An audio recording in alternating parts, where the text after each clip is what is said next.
Okay. Prabhuji is going to speak on the topic of the most important conversation of all time. So we're going to learn from him what the conversation is all about. Thank you very much. Thank you very much, Krishna Prabhu, and thank you very much, Svaha. Oh yeah, that's excellent. Thank you very much. And yeah, so just to tell you a little bit about myself, I joined the Hare Krishna movement in the early 1980s, and I'm delighted to see that one of my godbrothers who joined around the same time, Chaitanya Chandra Prabhu, is here, sitting at the back. We would have joined within a short period of time together, and I lived in the temple for a good while, and as did Chaitanya Chandra Prabhu, and we were some of the first devotees who were on Inishrath when it was bought 35 years ago or whatever it is. Doesn't seem like that, but the years do go by, and I have been living in I've been living in Ireland all the time. I've never moved out of Ireland, and I've occupationally I've been working as in the field of the law for the last 37 years or so, and at all times I have kept up a reasonable standard of Krishna consciousness, at all times trying to improve and to render service and to keep up a good standard of sadhana. And I suppose one of the bedrocks of that has been my study of the Bhagavad Gita. The Bhagavad Gita was one of the reasons I really decided to get immersed in Krishna consciousness. It was nice to see the devotees. At that time, in the early 1980s, there was a very strong presence of Hare Krishna devotees on the streets. They were chanting and dancing a lot, and there was a very vibrant community of, maybe 100 or more devotees, really, and all young, all of the same age. It was quite amazing, actually. So there was this incredible vibrancy of youth in the movement at that time, and that to me was hugely attractive. But I didn't really know what to make of it, because I didn't know what the substance was behind it. But then I was introduced to the Bhagavad Gita, and I read the Gita from start to finish. And it was a time in my life when I had, lots of different questions about, what was life about, and how do we deal with struggles, all of that type of thing. And I was truly amazed by the questions that arose, the context in which they arose, and the answers that were given by Lord Krishna in the Bhagavad Gita. So, of course, then that opened up a whole journey for me, and a journey of deep relationship, I would say, with Srila Prabhupada, listening to his commitment to the Bhagavad Gita, his huge concern that the Bhagavad Gita is accurately presented and accurately passed on from generation to generation. I listened with great attention to the emphasis he placed on the personality of Godhead, Sri Krishna, and have absorbed that now for many decades. And so the Gita has been passed on to us, I would say, in its most pristine and most sacred format by Srila Prabhupada, because there's no interpretation, there's no gloss, there's no personal agenda behind the manner in which he creates the Gita.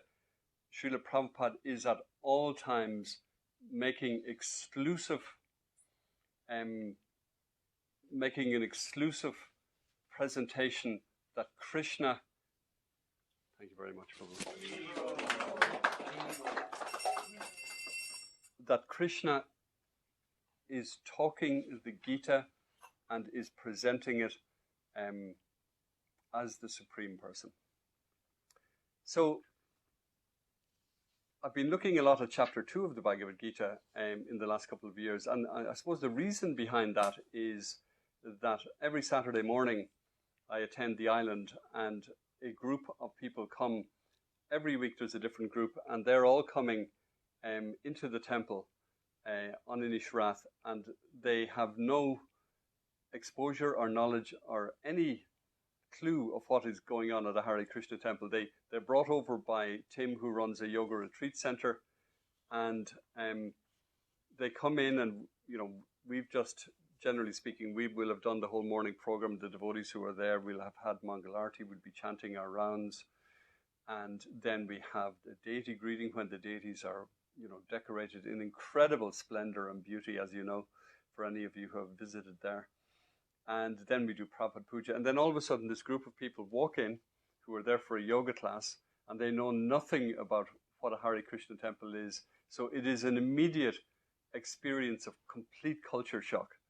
There's these incredible forms covered in flowers and garlands and beautiful clothes, and a gilded golden decorated altar. There are devotees running around with shaved heads and robes and saris. There's incense burning.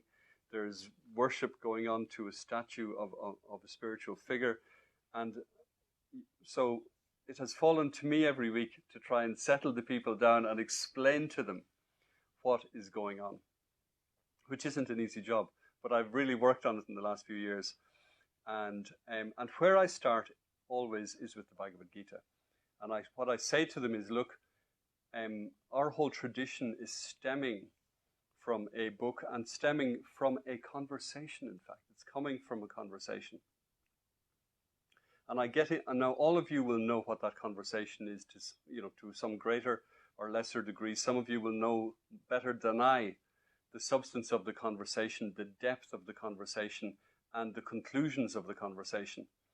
But I have to start somewhere, and it's funny.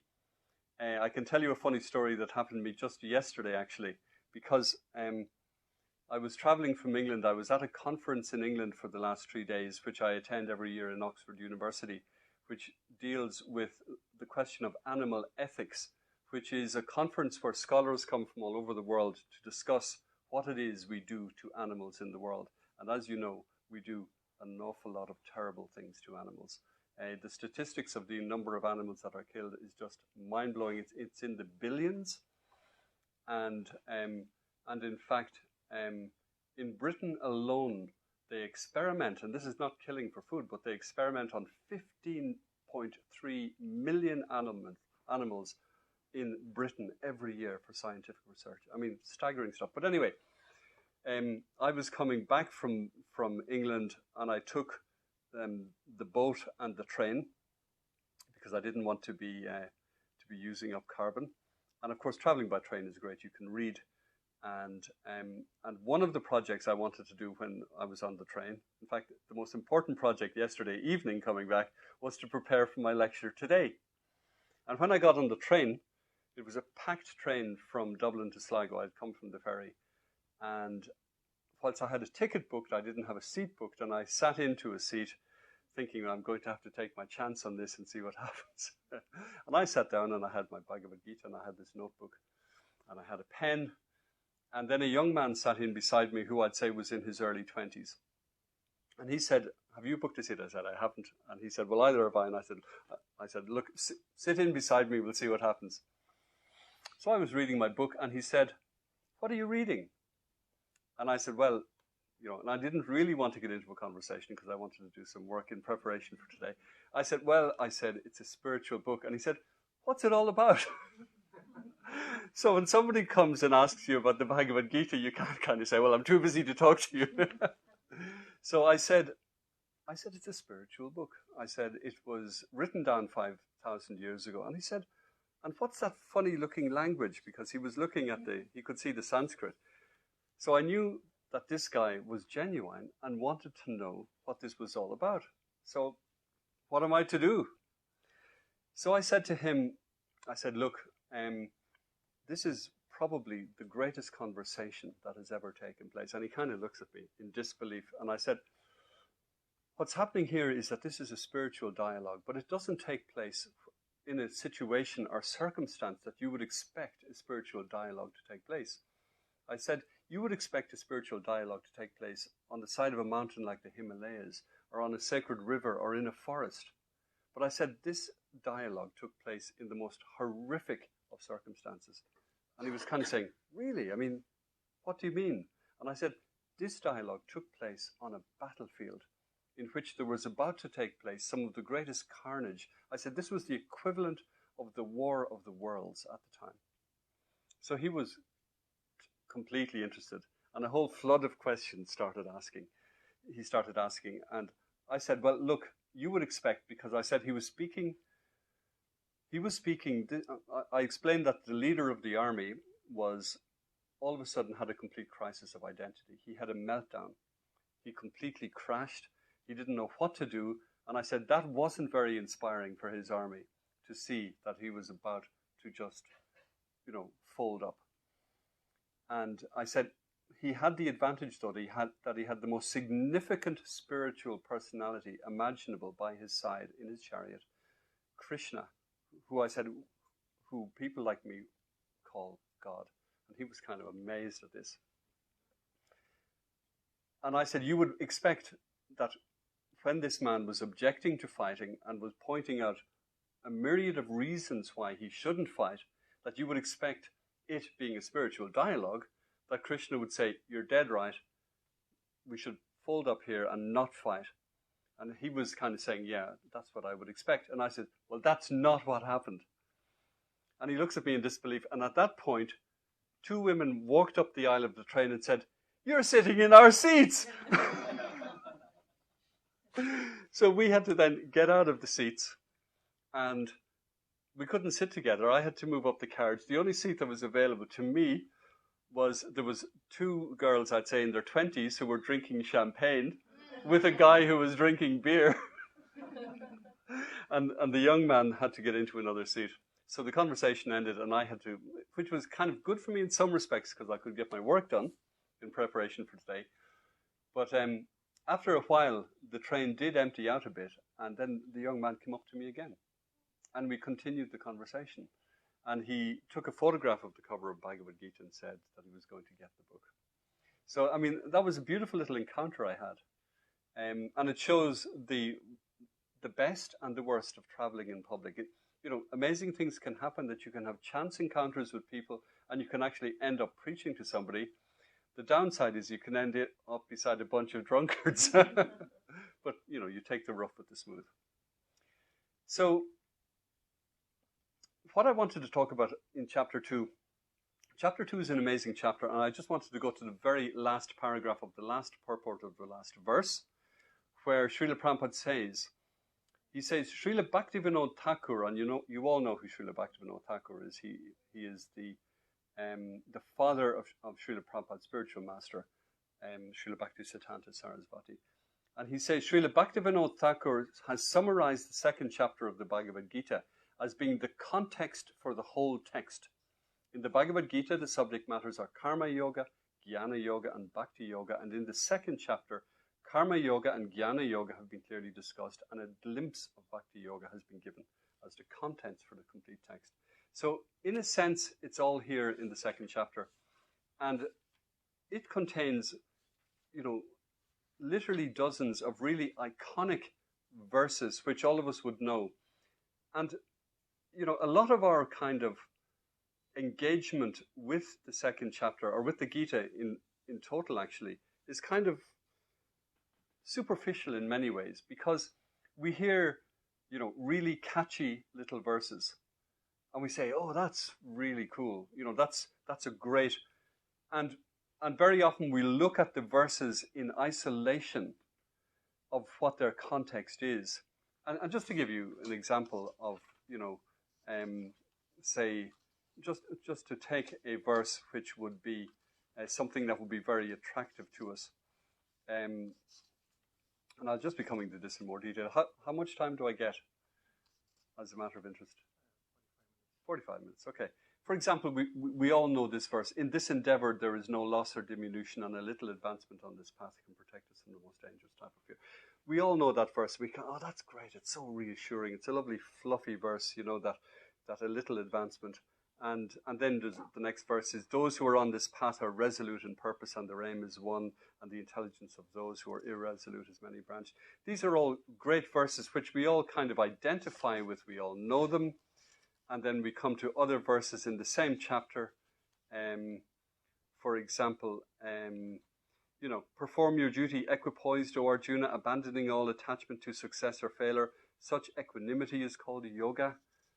And, we hear all of these verses in isolation typically, and they're beautiful, they're wonderful, but they give us just, the Bhagavad Gita can become for us just a series of kind of little jingles, there's great, it's like, thoughts for the day, are these my thoughts for the day? But when you look at it more systematically, and look at what's actually happening if you divide up the verses as to what is happening in the second chapter of Bhagavad Gita, we can see that it is made up of, a bunch of different sections. And I'm just going to run through those quickly. Because when we see the sections that it's divided up into and what they mean, those verses, the iconic verses, assume a completely different context for us, and we're taking a much deeper look at what they mean and how they can influence our lives. So the second chapter starts with Arjuna is just he's folding his tent, he's given up, and he has actually said to Krishna that he's not going to fight. And Krishna, so the first section is where Krishna is saying, look, how have these impurities come upon you? They're not at all befitting a man who knows the value of life. And he says, don't yield to this degrading impotence. This is all in the first section. And then Arjuna again raises some objections. How can I counterattack in battle, people that I can worship? And then ultimately, we come to this brilliant phase in the Gita. And this is something that all of us can relate to, where Arjuna says, look, I am confused about my duty. I've lost all composure because of miserly weakness. I'm asking you to tell me for certain what is best for me. I'm your disciple, surrendered unto you, please instruct me. Now, all of us in all of our lives, sooner or later, are going to be in that situation. Many of us are in that situation several times in our lives, where we're confronted with indescribable tragedy, grief, loss, whatever it is. It all comes to us, and I guarantee you, if it hasn't come to you, it will. And that's not being pessimistic, that's just life. And here we have Arjuna, one of the greatest personalities in the world at the time, completely bewildered. He's lost. He's fortunate that he has somebody to turn to. And that person that he can turn to is Krishna. And he turns to Krishna and says, what am I to do? Now, I would just say in that, and I say this to the guests who come every week, I mean, if we have a medical problem, we go to a doctor. If we have a legal problem, we go to a lawyer. If we have a spiritual problem, we should turn to somebody who's qualified spiritually. We're all fortunate in this room that we have had the benefit of a tradition that is living and is existing, and there are spiritual masters alive who have passed on this knowledge from spiritual masters who have passed on, and the knowledge is there. So that's a great privilege, and I'm going to come to the privilege of having that knowledge. But anyway, so that's the first section, where Krishna then goes on to say, and then we come to the whole verses about reincarnation. He says, what you're mourning for is not worthy of grief. He says, those who are wise lament neither for the living nor for the dead. Now think about that statement. Now Krishna, and actually before he said it, it says Krishna is smiling when he makes this statement. But that it has to be one of the harshest statements you can possibly imagine. Think about it. Krishna is saying, whilst you're speaking learned words, and all Arjuna is saying is, this is terrible. And we all know the horrors of war. We're seeing it every day. And both Chaitanya Chandra and I, we have families living with us from Ukraine who are fleeing the war, who have lost everything. They're devotees of Krishna, but they have come penniless, homeless. They've lost everything. So they know they know what grief is. And yet Krishna is saying, talking about the death of people, he's saying it's not worthy of grief. Now, for all of us, that's an incomprehensible statement, because we grieve for people who are alive and we grieve for people who are dead. So how are we to understand that? Krishna then comes into the next verse, which is one of the most extraordinary verses in the Gita, because it's introducing us to the whole concept of eternality. Never was there a time when I did not exist, nor you, nor all these kings, nor in the future shall any of us cease to be. So Krishna is saying, this is the reality. This life is not all in all. So it's not that Krishna is harsh when he's saying that we shouldn't be grieving. He's saying we are on an eternal voyage, an eternal journey, and therefore there's lots more to think about. Now, the next 20 verses or thereabouts deal with reincarnation, and I'm not going to go into an in-depth analysis of that.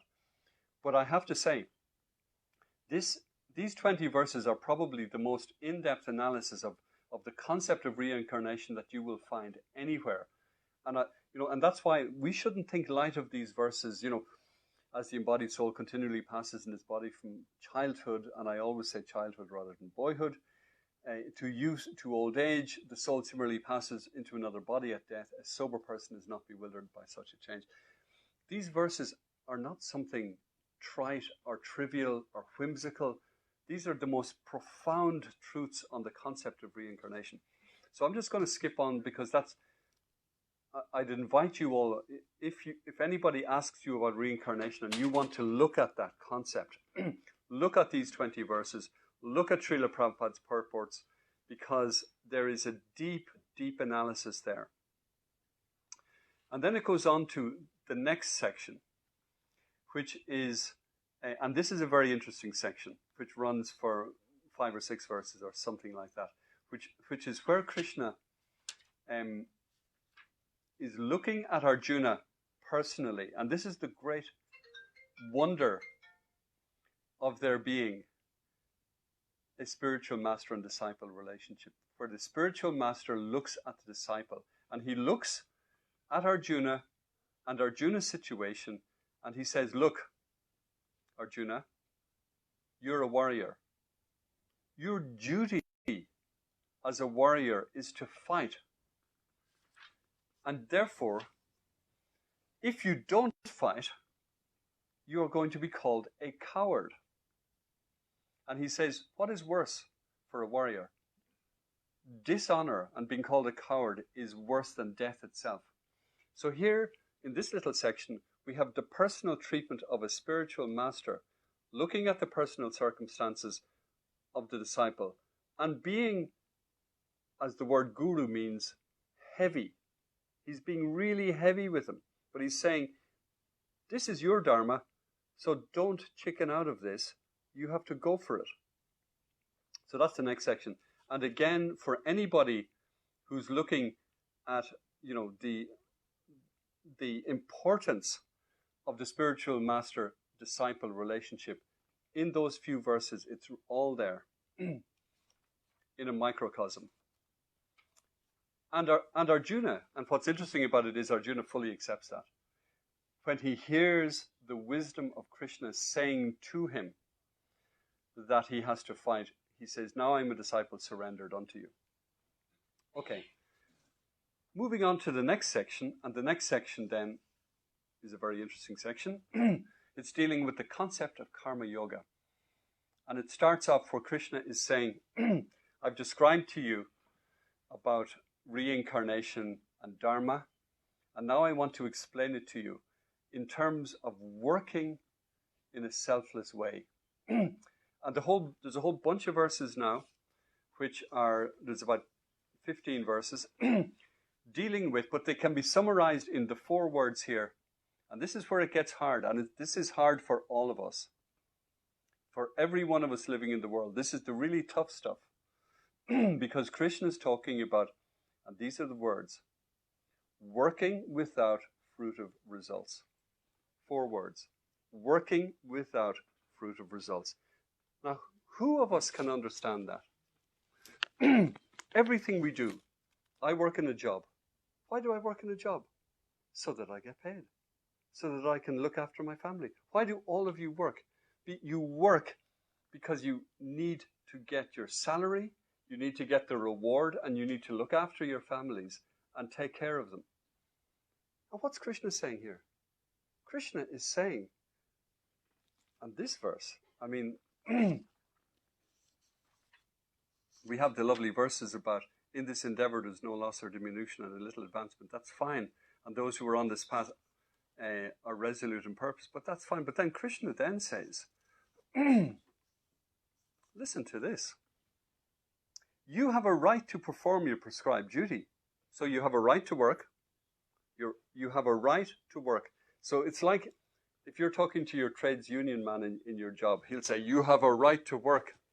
But the trade union man will not agree with the next bit, because Krishna says, but you're not entitled to the fruits of action. I mean, that's pretty much a mind blower for everybody in the Western world. In fact, in the Eastern world and in every world. You have a right to work, but you're not entitled to the fruits of action. Thank you very much. You know, who's going to accept that deal? I mean, you know, if I say, well, look, you can come and work in my office, I'd be very pleased for you to come, and you have a right to come and work, but I'm not going to pay you. Would you come? Who's going to do that? Nobody's going to do it. And yet, in the Bhagavad Gita, Krishna is putting it forward as a serious proposition that you have a right to work, but you're not entitled to the fruits of action. And he goes further. He says, never consider yourself the cause of the results of your activities, and never be attached to not doing your duty. So let's not pretend that the Bhagavad Gita is a cakewalk and that, oh, I know the Bhagavad Gita and I love the Bhagavad Gita and, you know, it's this is how I follow my life. I'm going to use this as my goal of life. If we're going to be serious about the Bhagavad Gita, we have to recognize there's some really heavy truths in here that we have to engage with. And it's not easy to digest. It's a tough path.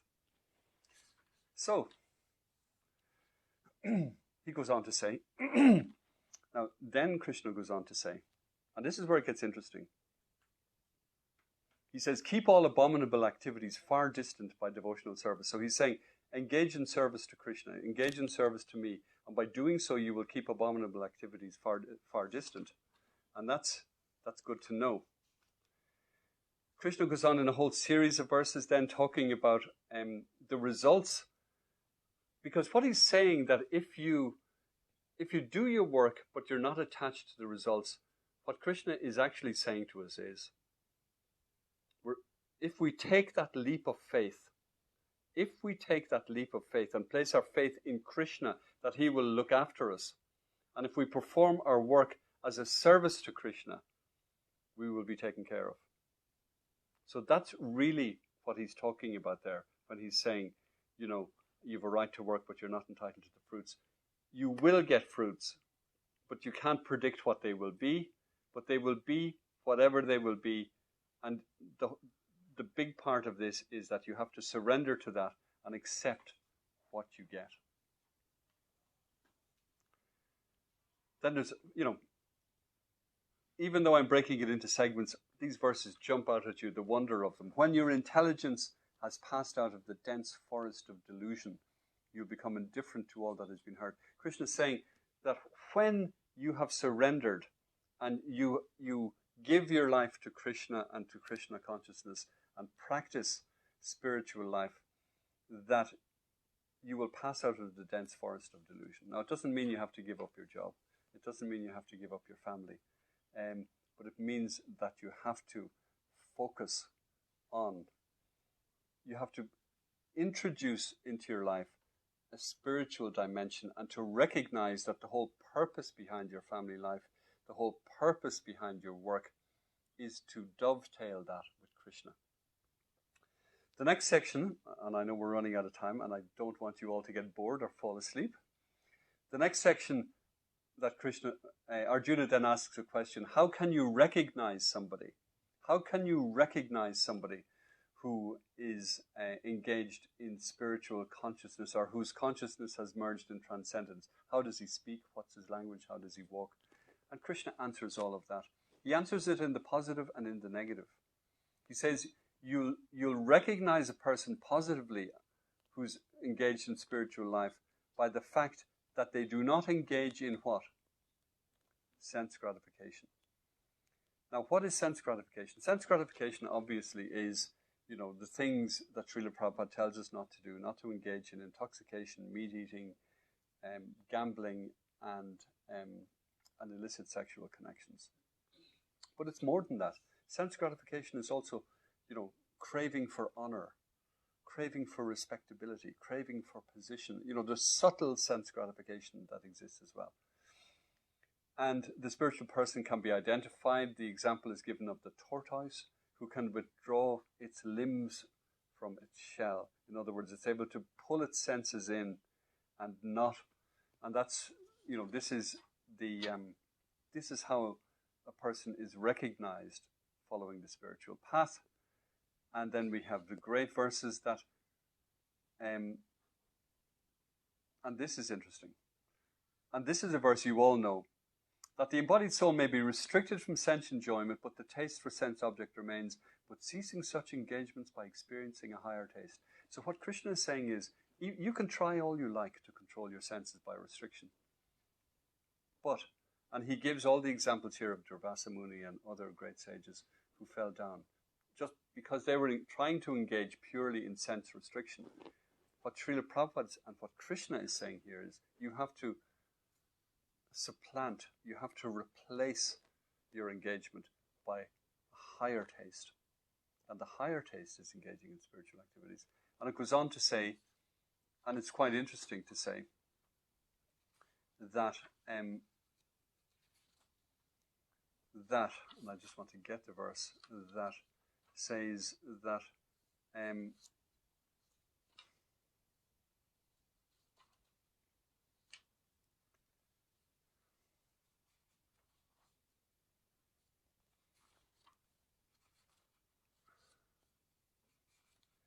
that we replace, that once, this is the one, a person, I just wanted to get this phrase because it's so important. We're all taught when we get involved in the Hare Krishna movement that we have these restrictive practices, and people hearing it first saying, God Almighty, how can I give up sex? How can I give up, drinking? How can I give up, meat eating? They're described here in the Gita, that a person free from all attachment and aversion and able to control his senses through the regulative principles. They're not just regulative principles, they're called the regulative principles of freedom. That actually by engaging in these principles, you become free. So they're not regulative principles at all. They are actually the gateways of freedom. And that's just so, so important. And I think anybody who has been, goes on this path and starts following this lifestyle soon discovers that when you cut out all this nonsense, your life becomes, so incredibly wonderful without the distractions. And that's why me meeting the young boy on the train yesterday who's interested in these things, and him seeing, on the train where people are engaging right in front of you in intoxication and all sorts of crazy activity. And yet, if we can, by our lives, become shining examples of behavior, we can still sit in the train, we can still be surrounded by people who are doing mad things, but by our presence and by the aura that we can generate through following a life of purity, we can affect people and get them interested in spiritual lives. And that's a point I want to make, that we get the great benefit of Krishna consciousness, and we've all had the great benefit of it, let's face it. But that comes with responsibility. We just can't keep it all to ourselves and say, I know it all now. I've read the Bhagavad Gita. I know what it's all about, and I'm following a pure life. That's great. There's more to it than that. We just can't keep this to ourselves. We have a duty and an obligation to spread that in whatever way we can, and to become examples and to show people how to purify their lives and to take it on board.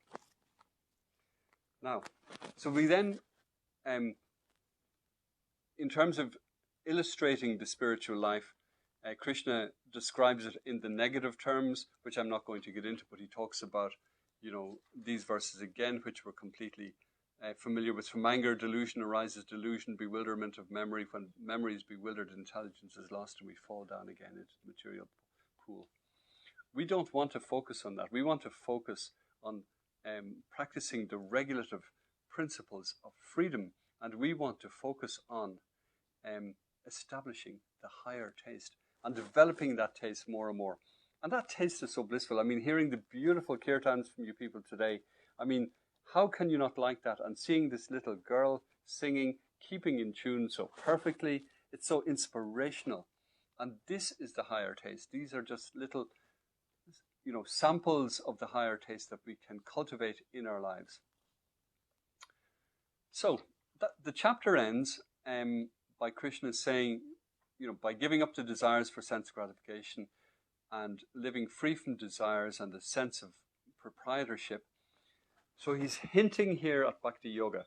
We don't come to the real nectar, that's in the further chapters, but Krishna has sown the seeds here of what is, he says, this is the way of the spiritual and godly life.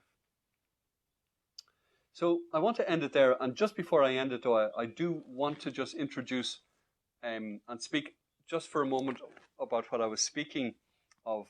Every year I attend this conference in Oxford, and what has inspired me to do that is I work as a lawyer, and that's one reason, and I'm passionately interested in the whole concept of how we live in the world and how we live in the world with other creatures, and that is an absolute part and parcel of the teachings in Bhagavad Gita, ahimsa.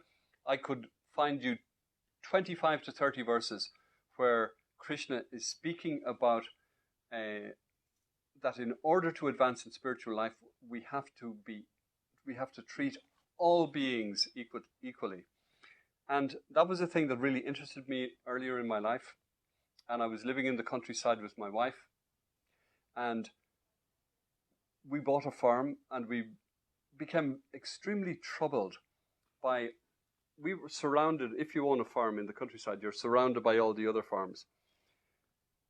In the autumn time, the cacophony of sound all around us for weeks was the bellowing of cows, because all of the farmers had stolen the calves from the cows, and the mother cow is there, and you hear, if you live in the countryside, you tune into this after a while, and it's overwhelmingly tragic.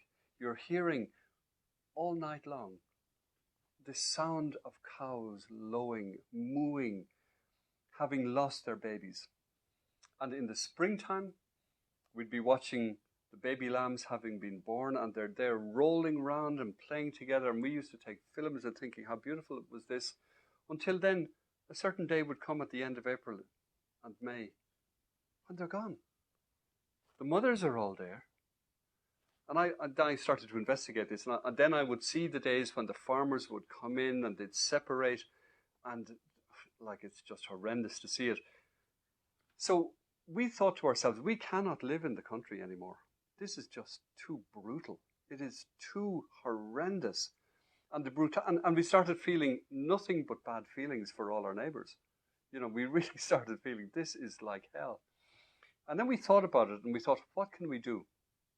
And we thought, there's only one thing we can do, and that is to get some cows ourselves. So we actually bought 4 cows, we thought, not knowing that 2 of them were pregnant. So we soon had 6. And we had an extraordinary experience with getting our last little bullock. So that 6 were a family. And then we lived for a while before we bought our farm beside a terrible farm. Not to be maligning anybody, but there was a farmer who really didn't look after his animals, and they were literally at times dying, literally falling down, dying on his farm. He didn't feed them. But there was we had this garden, and there was one little calf, and he was always escaping out and jumping into our garden, jumping the fences. And so we just said to the farmer, look, what are you going to do with this calf? And he said, oh, I'll just be sending him to the factory, in other words, that he'd be slaughtered. So we said, right, we're going to buy him. And actually, I'll just tell you, this will take a couple of minutes, but it might interest you, this story, because it's an interesting little story.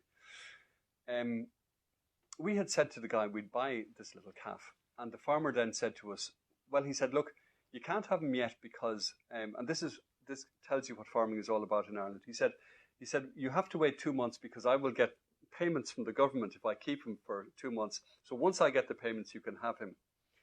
And we said, grand. Now, in the meantime, we thought we had bought 4 cows, but then in the meantime, our other 2 cows had calved, and we had 6. And we thought, God, we can't take another. 7 is too much for our farm, and it'll be too much work. So we kind of said to this chap, then we went back, my wife went back to him and said, oh, look, we've changed our mind. And he said, oh, it doesn't matter, I'll send him to the factory. So that was that story. About a week later, I was at home and I had had my lunch on a Sunday. It was a Sunday afternoon. And I went upstairs and we had a little bedroom overlooking his fields. And I had a rest for about an hour. And I got up out of bed and I just looked out the window. And when I looked out the window, this is the scene that I saw. There was a bunch of bushes here and a bunch of bushes here. And dark kind of rain clouds had gathered over the bushes. Not that they were just over the bushes, but that was the kind of backdrop. And on each of the bushes were a cluster of crows on one of the set of bushes, and another bunch of crows on another. And standing in between the bunches of bushes, facing right up to my room, was the little guy who later became Arjuna. He was standing there with his head down. And I looked out the window and I just was like, it was like an omen. And I called my wife up and I said, look at that. And she saw exactly what I saw, which was, it was just a sign. I know it sounds corny, but it was definitely a sign from the Supreme. So at that stage, she heard Tom, his tractor coming down the road. She ran out and said, Tom, we've changed our mind, we're taking the cow. And he just thought we were complete nutters. And so we took him. And he became, I'll show you, if I'm down here again, I'll show you a photograph of him at 20 years of age. And he became the most majestic, extraordinary being. He was about 1.5 tons in weight.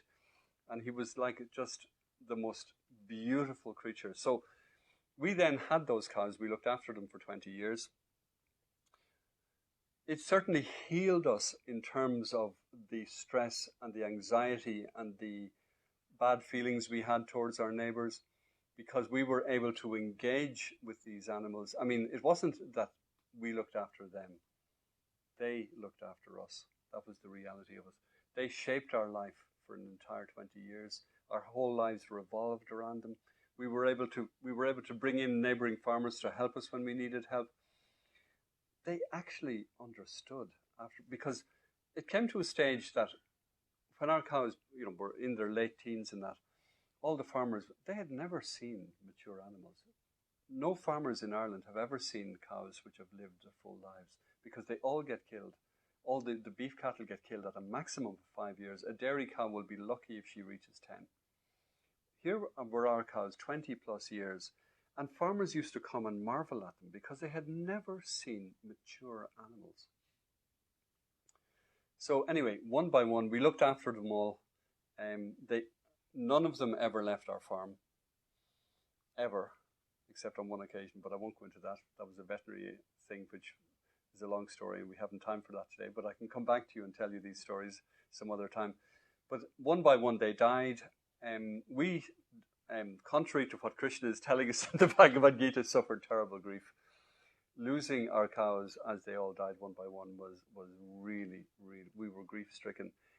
And we felt we could never live without cows, and we felt we wanted to get more cows. But we then realized, I mean, I'm in my 60s, my wife is 70 actually, and we couldn't get more cows because it's a huge project. It demands immense dedication, and you cannot enter into that lightly. You have to really plan. You have to be well resourced. I was lucky that I had a good job, a good income. I was able to buy land. I was able to, the expense of it wasn't a huge crisis for me, but it could be for many other people. Now the thing about it is, and the reason I'm giving you this intro is that we have experienced on Inishrath a situation with cows, and we have that situation at the moment. And that situation is, there was a group of devotees living on the island, and I'm not going to malign them in any way, but I think it immaturity rather than anything else.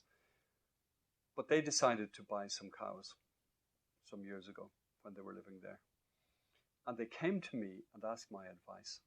And they came to my farm, and I spent a whole day with them. And I showed them around, and I said, because my cows were still alive at the time, there was a couple of them still alive. And I said, look, guys, you can't get into this whimsically. This is a big deal. Your whole life is going to be absorbed in this, in terms of resources and in terms of time. It's a huge undertaking because, when your children get older, they leave home. When cows get old, they don't. And they get bigger and they require more care and they have illnesses, and it's a really big project. And so the guys were, oh, no. So anyway, they didn't take my advice and they bought these cattle. And a few short years later, they all left. And they left the island with nobody to look after these cows. Now, I was furious, and other people were furious. And we spoke to gurus of these disciples and everything else. But nobody came to help. And there are devotees on the island who live beside the island who had been looking after cows previously, and they're also elderly and getting on in years, and didn't want to take this on, but fortunately for us, they did.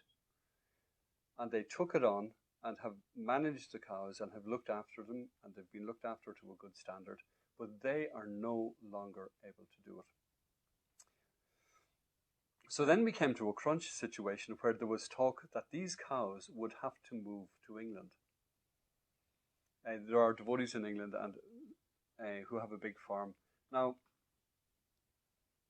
they would find a good home with the devotees in England, but that's a big farm with hundreds of cattle.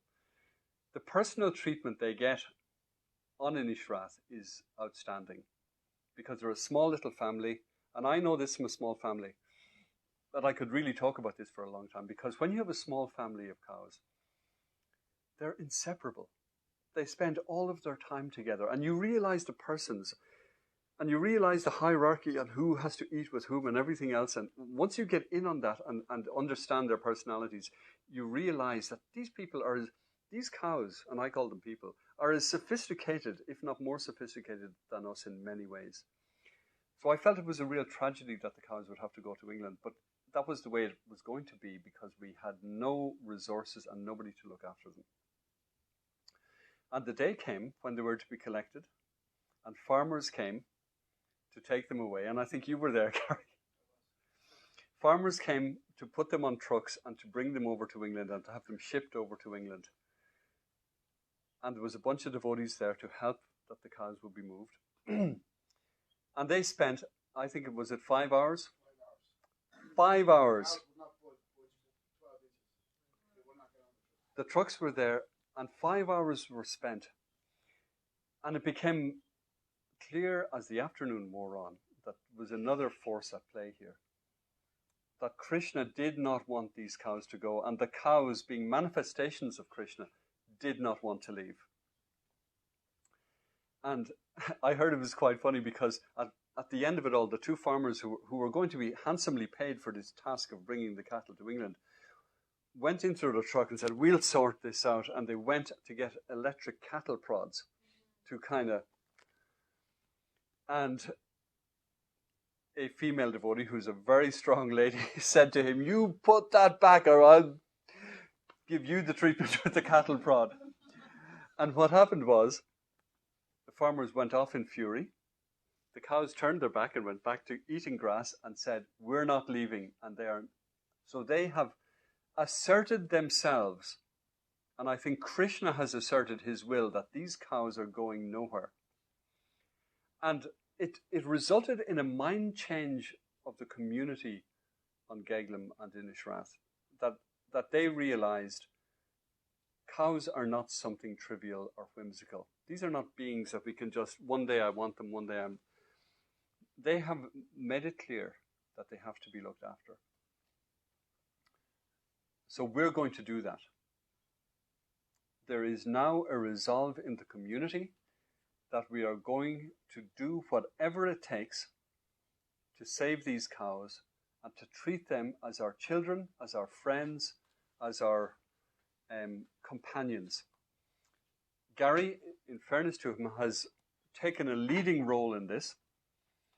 He's taking all steps to set up a fundraising program, to set up a maintenance program, to do whatever it takes.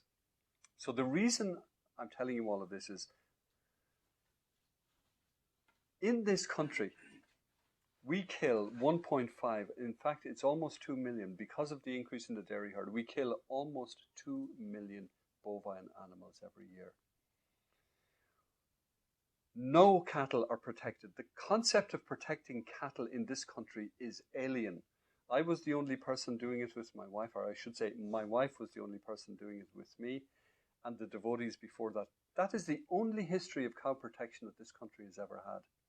The wealth of this country comes from cows. That's the bizarre irony of this. Is the wealth of the country comes from the cows, although they're being slaughtered. We are devotees of Krishna. We understand that the cows are sacred. We have to make a stand here. We have to show that we have the ability to protect these cows. We have to showcase these cows. We have to put them on display and let it be seen in this country of Ireland that cows are precious, and we can say to the people, you make your money from them, from killing them. There is another way. We can glorify the cows. We can protect them and treat them as special beings. So I'm asking all of you to meditate on this, to make this a part of all of our lives, that we consider how it is that we can contribute to this project of saving cows. And it's only a tiny way. It's only 5 cows. That's all. It's not a big deal. We had 7 and we did it ourselves. So our whole community surely can come together and get the resources together to look after these cows and save their lives and make them the poster boys of the cow community in Ireland. Now, I'd like to come to and talk to you more about this, because I can talk for days about it, because I've had a lifetime of living with the cows. I can tell you the special experiences that are there. We will all benefit. Our lives will be benefited immeasurably if we do this. So I just wanted to put in that little pitch that we all understand the importance of this, and particularly in this country of all countries, Ireland, where we're killing the cows. Now, we have a reputation for being good to animals, being good to neighbors, being good to people. So I want us to show the example that we can protect cows, we can love them, and we can bring cows into their, not that they're treated just as a commodity and exploited, but we treat them as members of our community and people who should be loved. So I know I've gone way over my time, and I'm sorry about that. I'd like to thank you all for listening to me. And if anyone has any questions, feel free.